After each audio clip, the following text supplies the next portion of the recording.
Le cosplay pour les nuls. Le cosplay, ou l'art de jouer à se costumer, peut sembler difficile aux premiers abords. Vous êtes droitier ou droitière et vous avez toujours voulu connaître la sensation d'être gaucher? D'abord, prenez un crayon.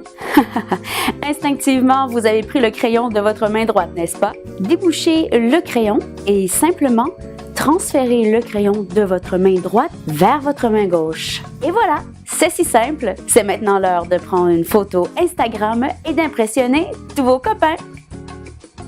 あの交差点でみんながもしスキップをしてもしあの街の前 Salut, bienvenue à Geeky. Aujourd'hui, je vous parle de cosplay. Cosplay qui est formé du mot costume et playing, qui veut donc dire jouer à se costumer. Le cosplay est ultra populaire au Japon. Les gens vont surtout se déguiser en personnages d'anime, personnages de manga ou même en personnages pop idol qui sont souvent des groupes de jeunes chanteurs populaires qui vont faire soit du J-pop ou du K-pop. Le cosplay est également populaire en Asie, en Corée, en Chine et il y a également une sous-culture qui est en train de se développer aux États-Unis et au Canada, plus fortement aux États-Unis. Par contre, les gens vont plus aller se déguiser en personnages super-héros, personnages de films ou de jeux vidéo. La question que tout le monde se pose, pourquoi? Pourquoi vivre un perpétuel Halloween sans bonbons?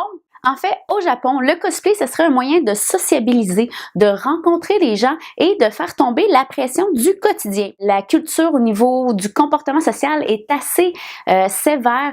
Il y a des gens qui vont faire du cosplay pour essayer de s'évader de cette pression quotidienne-là, de faire des nouvelles rencontres, de parler de nouveaux sujets avec des personnes qui sont aussi passionnées qu'eux. Pour d'autres, c'est vraiment l'amour de la confection du costume et pour certains, c'est simplement d'être entouré de gens qui partagent les mêmes amours, passions et intérêts geeks. Une des plus populaires cosplayers au monde est une femme de 29 ans qui s'appelle Alodia Gosien-Fiao. Alodia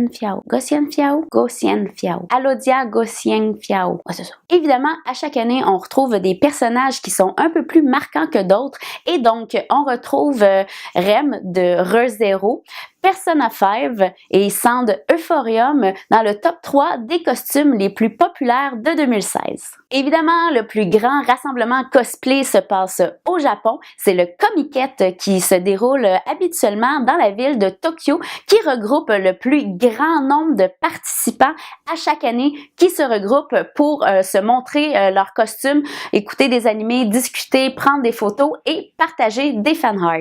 Il y a également deux autres événements qui sont ultra populaires qui, eux, vont se passer aux États-Unis. On a le Comic-Con de New York qui est un gros rassemblement et il y a également le Anime Expo de Los Angeles. Il y a d'autres rassemblements aussi qui vont se passer ailleurs dans le monde. D'ailleurs, au Palais des Congrès à Montréal, à chaque année se déroule le Otakuton et cette année, en 2017, nous serons l'hôte des préliminaires nationaux canadiens de cosplay. L'événement se tient du 4 au 6 août 2017 et la billetterie est déjà ouverte. Vous pouvez aller vous chercher vos billets sur le site de Otakuton.